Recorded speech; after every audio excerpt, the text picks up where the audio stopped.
عبادت کرو، اللہ کو راضی کرو، اللہ اپنے بندوں کو کبھی ذلیل اور کبھی رسوا نہیں ہونے دے گا۔ ایک بڑا ظالم بادشاہ تھا نا، میرے نبی نے فرمایا، صحابہ کرام سے فرما رہے تھے کہ بنی اسرائیل میں ایک ظالم بادشاہ تھا اور وہ جادو کے زور پہ اپنی بادشاہت کرتا تھا۔ کہے کہ جادو کے زور پہ اپنی بادشاہت کرتا تھا وہ۔ توجہ کرنا یارو، جو ایک درد دل ہے نا، میں تمہیں بتا رہا ہوں۔ تو جادوگر اس نے رکھا تھا، جو بھی کام کرنا کرانا یا کوئی نخر مخر کرتا تو جادو کے ذریعے کر لیتا۔ ایک دن کیا ہوا، وہ جادوگر نے بادشاہ سے کہا، بادشاہ سلامت، مجھ پہ بڑھاپا آ چکا ہے اور ان قریب میں مر جاؤں گا، لیکن میرے مرنے کے بعد یہ جادو کا سلسلہ ختم ہو جائے گا، تو اپنی بادشاہت کیسے چلائے گا؟ ایسا کر، اپنی رعایا میں کسی ایسے ایک ہنر مند لڑکے کو تلاش کر جو ذہین بھی ہو، دماغ کے اعتبار سے چتر بھی ہو، چالاک بھی ہو، تاکہ میں سارے علم اس کو سکھا دوں گا اور تیرا کام چلتا رہے گا، ہے نا؟ مطلب یہ علم اور جو گیان ہے جادو وہ ختم نہیں ہوگا، میں ختم ہو جاؤں گا۔ بادشاہ نے کہا ٹھیک ہے، بات تو بڑی پتے کی بتائیے۔ توجہ کرنا، دیکھو، اب اس نے پوری رعایا میں جو بھی اس کی رعایا رہی ہوگی، کروڑ کی، لاکھوں کی، جو بھی رہی ہوگی، اس میں سے اس نے ایک ایسا ہنر مند بچہ، ذہین بچہ چنا اور اس کو بلایا، اس کو سمجھایا کہ آج سے تو نے اس جادوگر سے جادو سیکھنا ہے۔ ایسا ہی ہوا، وہ جادو سیکھنے کے لیے روز اس جادوگر کے پاس آتا۔ تو ایک راہب بھی تھا، راہب جسے راہب بھی بولتے ہیں نا، پادری، وہ انجیل کا عالم تھا۔ جیسے ہم جو ہیں اللہ کے رسول آخری پیغمبر محمد مصطفیٰ صلی اللہ تعالی علیہ وسلم کی تعلیم دیتے ہیں، ہے نا، ہم ان کی امتی ہیں، تو اس سے پہلے جو نبی رہے، ہے نا، تو عیسیٰ پیغمبر کا وہ امتی تھا اور انجیل کا بہت بڑا عالم تھا۔ تو وہ جیسے میں آپ کو سمجھا رہا ہوں، وہ بھی اپنا علم اللہ اس کے رسول کی باتیں بتاتا۔ تو وہ جو جادو سیکھنے کے لیے بچہ آتا تو راستے میں روز بھیڑ دیکھتا لگا ہوا، تھوڑی دیر کھڑا ہو جاتا تو اس راہب کی باتیں، انجیل کی باتیں جو اس کی دل پر ٹچ کرنے لگی، کیونکہ وہ بادشاہ جو تھا وہ خود کو خدا کہتا تھا، میں خدا ہوں، مجھے سجدہ کرو، دل پر ٹچ کرنے لگی اس راہب کی باتیں۔ اور راہب نے پوچھا، بیٹا تم کہاں جاتے ہو؟ تو اس نے کہا، میں ایسے ایسے جاتا ہوں۔ تو کہا، سنو، یہ جادو جو ہے کفر ہے، جادو یہ کفر ہے، کیونکہ اس میں اللہ کے سوا اوروں کو معبود اور اپنا مددگار ماننا پڑتا ہے، شیطانی طاقتوں کو۔ کہا، بیٹا یہ کفر ہے، کفر یہ دوزخ کی طرف لے کے جائے گا، آجا نکل کر ایک مالک حقیقی کی طرف، جس نے سب کچھ پیدا کیا ہے، اس رب کی بارگاہ میں آجا۔ اس کے دل پہ وہ بات اثر کر گئی، اس نے جو جادو کا سسٹم تھا وہ ختم کر دیا، جوانی کا عالم اس پہ چڑھنے لگا، اللہ اللہ کرنے لگا۔ اب اللہ نے اس جو بچہ تھا جادو سیکھتا تھا اس کے اندر وہ پاور دے دی۔ وہ پاور کہاں سے آئی؟ کہ اس نے دنیا سے دور ہو گیا اور اللہ کے اتنا قریب ہو گیا کہ زندگی میں جو کرتا وہ اللہ کی خوشی کے لیے کرتا تھا۔ یار اللہ نے اس کی زبان میں اتنی پاکی عطا فرما دی کہ اگر کوئی بیمار چلا جاتا، اگر وہ اس کے لیے دعا کر دیتا تو اللہ اسے شفایاب فرما دیتا تھا۔ اگر کوئی بہرا چلا گیا اس بچے کے پاس میں، اس نے پڑھ کے پھونک دیا، دعا کر دی اللہ کی بارگاہ میں، تو وہ بہرا اچھا ہو گیا۔ اگر کوئی گونگا چلا گیا تو گونگا اچھا ہو گیا۔ ایسے ہی بادشاہ کے دربار میں ایک نابینا شخص رہتا تھا جس کی آنکھیں اندھی ہو چکی تھی۔ توجہ کرنا یارو، آج ہم ادھر بھٹک رہے ہیں، ادھر بھٹک رہے ہیں، آ جاؤ اللہ کی طرف۔ اللہ سے بڑی طاقت کوئی نہیں ہے، ایک اللہ کی ذات ہے میرے یارو جو تمہیں مشکل وقت میں مشکلوں سے نکال دے گی۔ ایک اللہ کی ذات ہے جو تمہیں کافروں کے کفر سے بچائے گی، جو تمہیں دشمنوں کی دشمنی سے بچائے گی، جو قاتلوں کے قتل اور ظالموں کے ظلم سے بچانے والی اللہ کی ذات ہے۔ اللہ کے آگے گڑ گڑاؤ اور اپنی زندگی کی گناہوں سے توبہ کر لو۔ یہاں نہ کوئی رہا ہے نہ کوئی رہے گا. ظالم کتنا ظلم کر لے وہ بھی نہیں رہ سکتا. یہاں مٹنا ہے اس کو. کل نفس ذائقۃ الموت, موت آنی ہے, دنیا چھوڑ کے جانا.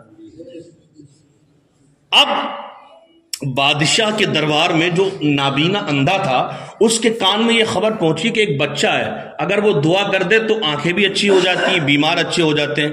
تو بادشاہ کا درباری وہ اس بچے کے پاس چلا گیا اور کہنے لگا میرے لیے بھی کچھ کر دو تاکہ میری آنکھیں اچھی ہو جائیں. کہا میں کر تو دوں گا, لیکن اس بادشاہ کو چھوڑ کے جو میرا اللہ ہے, جو ساری کائنات کا اللہ ہے, اس اللہ کو ایک مان اور میرے نبی یعنی عیسیٰ پیغمبر کا کلمہ پڑھ لے, میں تیری آنکھیں اچھی کر دوں گا. ایسا ہی ہوا یارو. اس نے کہا میری آنکھیں ٹھیک کر دے, میں اس اللہ کو ایک مان لوں گا اور عیسیٰ پیغمبر کا کلمہ پڑھ لوں گا. اس نے پڑھا, اس نے دعا کی, اللہ تعالیٰ نے اس کی آنکھوں میں روشنی عطا فرما دی. یہ ہوتی ہے نیکی, عطا فرما دی. اب وہ بادشاہ کے دربار میں جب آیا, بادشاہ بولا سجدہ کرو, تو اب یہ سجدہ نہیں کرتا. کیا اب یہ سجدہ نہیں کرتا؟ کہا کیوں نہیں کرتا؟ کہا میں تو اس رب کو سجدہ کرتا ہوں جو جسم سے پاک ہے.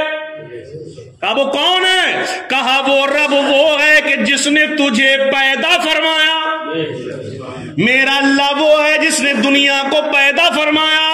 کہا یہ کیا بکا بک لگا رکھی ہے, یہ کس نے بتا دیا, کہاں سے سیکھ کے آ گیا؟ تو اس درباری نے کہہ دیا کہ وہ بچہ ہے. اب بادشاہ نے اس دربار میں بلا لیا اور بلانے کے بعد میں اس نابینا شخص کو قتل کر ڈالا اور بچے کو بلایا اور اپنے سپاہیوں کو لے کے بھیجا کہ جاؤ اس کو ایسی سزا دو, ایسی سزا دو تاکہ آنے والی نسلیں یاد رکھیں. توجہ کرنا. دیکھو میں کہنا یہ چاہتا ہوں کہ اللہ کے لیے جیو. اللہ کی وہ طاقت ہے تمہیں کبھی رسوا نہیں ہونے دے گی. ظالم تمہیں مارنے کی کوشش کرے گا, ظالم تمہیں مارنے کے لیے, برباد کرنے کے لیے, تباہ کرنے کے لیے منصوبے بنائے گا, لیکن تم رب کے آگے جھکو گے تو رب تمہیں بچائے گا, پھر تمہیں کوئی نہیں مار سکتا. اب بادشاہ نے کیا کہا کہ اس کو پکڑو اور ایسی سزا دو کہ ایک اونچی پہاڑی سے اس کو نیچے پھینک دو تاکہ اس کی ہڈیوں کا بھی سرما بن جائے یارو. لیکن اللہ تیری ذات پہ میں قربان جاؤں, میرا رب جسے زندگی دے اسے پوری دنیا کی طاقت مل کے نہیں مار سکتی. ایک تھا صرف ایک بچہ جو ابھی جوانی کی دہلیز پہ قدم رکھا, ایک طرف ایک بچہ اور ایک طرف پوری بادشاہت. بادشاہ نے کہا جاؤ پہاڑی کے اوپر سے پھینک دو تاکہ آنے والی نسلوں کے لیے سبق ہو سکے. کہا ٹھیک ہے. جب سپاہی لے کے اس کو پہاڑی کے اوپر گئے تو اس نے اپنے ہاتھوں کو اٹھایا اور رب کعبہ کی بارگاہ میں دعا کی, اے مولا میرے لیے نہیں بلکہ اپنے لیے ان کو ایسا سبق سکھا دے تاکہ یہ ماننے پر مجبور ہو جائیں ہاں ہے کوئی ایک رب کی ذات جو دنیا چلاتی ہے. ایسا ہی ہوا یارو. اس نے یہ دعا کی اور اللہ تبارک و تعالیٰ نے ایک ایسی ہوا چلائی کہ جتنے بھی سپاہی تھے بادشاہ کی جو فوج کے کارکند تھے سب کے سب پہاڑی کے نیچے گر گئے اور بچہ سلامت بچ گیا. سبحان اللہ. اب وہ بچہ دوڑتا ہوا دربار میں آیا, سن رہو, دربار میں آیا اور کہنے لگا بادشاہ دیکھ میں بچ گیا. کہا کس نے بچا لیا؟ کہا جس رب کو میں مانتا ہوں اس اللہ نے مجھے بچا لیا. کہا اب بھی مان جا کہ اللہ ایک ہے, اللہ ہے کوئی؟ بولا نہیں. پھر انہیں سپاہیوں کو بلایا, کہا ایسا کرو کشتی میں بٹھا لو اور سمندر کے بیچ میں جا کے گرا دو تاکہ مچھلیاں کھا جائیں اس کو. لیکن یارو کہاں جاؤ گے؟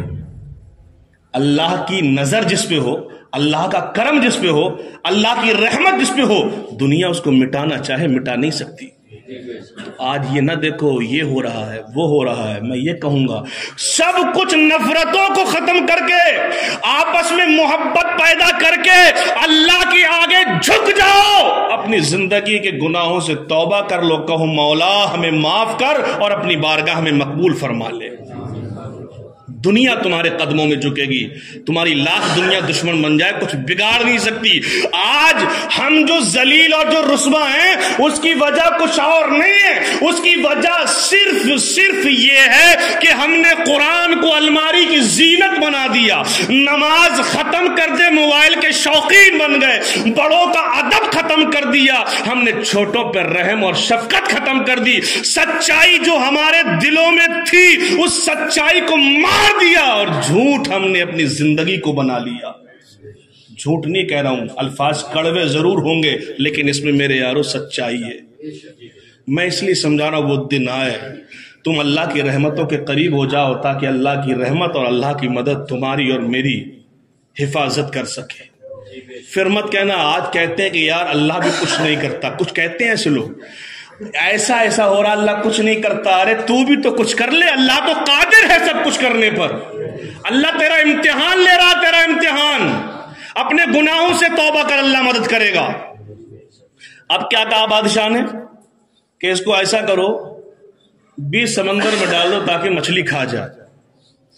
اب اس کو کشتی میں لے گئے، اور کشتی میں لے گئے، اس بچے نے پھر اللہ کی بارگاہ میں دعا کر دی کہ اللہ میرے لیے نہیں، مجھے اپنی زندگی کی ضرورت نہیں، یہ زندگی تو میں نے تیرے لیے وقف کر دی، لیکن اللہ تو اپنے لیے، تاکہ یہ لوگ سمجھ سکے اللہ کون ہے۔ اللہ ہے جو زندگی بھی دیتا ہے، اللہ ہے جو مارتا بھی اور جلاتا بھی، اللہ اپنے لیے کچھ دکھا دے ان کو۔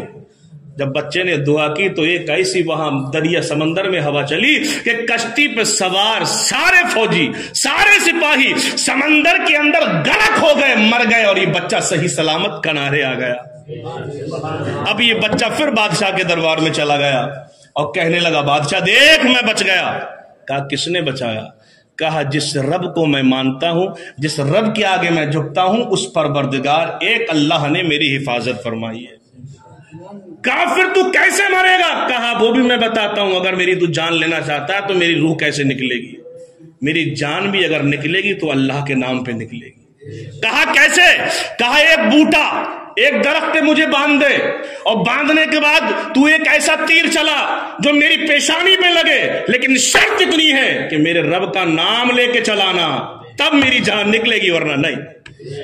بادشاہ نے یہ بھی کر دیا، اور جب کیا تو ایک بوٹے سے اس کو باندھا، اور باندھنے کے بعد یہ ترمذی شریف کی حدیث شریف ہے، میرے مصطفیٰ نے صحابہ سے فرمایا، ایک بوٹے سے باندھ دیا، اور باندھنے کے بعد میں تمام لوگ پوری رعایا کو، اس نے ایک شرط یہ بھی لگائی تھی کہ پہلے جتنی بھی تیری رعایا ہے، قوم کے لوگ ہیں، سارے لوگوں کو جمع کر لینا۔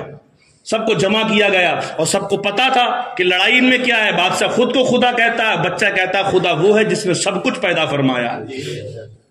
اب بادشاہ نے اللہ کا نام لیا، اور اللہ کے نام سے جب تیر چلایا تو بچے کی پیشانی پر لگا، اور جب بچے کی پیشانی پہ لگا تو بچے کی روح نکل گئی اور بچہ ختم ہو گیا۔ جتنے بھی وہاں حاضرین مجلس تھے سب نے جب یہ منظر دیکھا کہ یہ پہاڑ سے گرا کر بھی بادشاہ نہ مار سکا، سمندر میں ڈبو کر بھی نہ مار سکا، ایک یقیناً اللہ ہے جس کی چلتی ہے، تمام لوگ نے اس بادشاہ کی بادشاہت کو چھوڑ کر ایک مالک حقیقی کو قبول کر لیا، اور عیسیٰ پیغمبر کا کلمہ پڑھ کے سب مسلمان۔ تو یارو یہ طاقت کوئی بازوؤں کی طاقت نہیں ہے، یہ طاقت ہے تو صرف ایمان اور سچائی کی طاقت ہے۔ ہم دنیا میں صرف مست مت رہو، اللہ کے رضا کے لیے زندگی گزارو، کیونکہ مصطفیٰ نے فرمایا الدنیا سجن المؤمن و جنت الکافر۔ میرے مصطفیٰ نے فرمایا کہ یہ دنیا مومن کے لیے قید خانہ ہے، قید خانہ، اور کافر کے لیے جنت ہے۔ یارو ہم مسلمان ہیں، تکلیفیں آتی ہیں تو یہ نہ سمجھو کہ کیا ہے ہمارے لیے قید خانہ، لیکن الحمدللہ یہاں سے تم کامیاب لوٹ جاؤ گے، تم زندگی اللہ اس کے رسول کی رضا کے لیے گزارو گے۔ اگر یہاں تکلیفیں برداشت کی ہیں یارو تو اللہ تعالیٰ نے تمہارے لیے جنت بھی تو پیدا فرمائی ہے، اور وہ جنت ایسی ہے کہ دنیا کی ہر نعمت اس کے سامنے پھینکی ہے، لیکن وہ تب ہے جب ہم اپنی زندگی اللہ کے لیے گزارے، اللہ اس کے رسول کی رضا کے لیے گزارے۔ تو میں تم سے اتنا کہوں گا کہ اپنی زندگی کے گناہوں سے توبہ کر لو، وہ وقت دور نہیں ہے کہ ظالم تمہارا تماشا دیکھے گا، وہ دن دور نہیں ہے کہ ظالم تمہاری عزت کا تماشا دیکھیں گے، تمہاری تباہی کا منظر دیکھیں گے۔ وہ دن آنے سے پہلے تم مولا اس رب کعبہ کی بارگاہ میں توبہ کر لو، کیونکہ ان ظالموں سے اگر کوئی بچانے والی ذات ہے تو وہ صرف میرے رب کعبہ کی ذات ہے، جو تمہیں ظالموں کے ظلم سے نجات عطا فرمائے گی۔ اگر تم نے رب کو راضی نہ کیا تو ایسا ہی ظلم و ستم ہوتا رہے گا۔ ان ظالموں کی مثال ایک ایسی ہے جیسے وہ چرواہا نہیں ہوتے، چرواہے کیا چرواہے نہیں ہوتے ہیں، تو وہ جب جنگل میں چلتے ہیں تو ان کے ساتھ کتے بھی ہوتے ہیں تو ان ظالموں کی مثال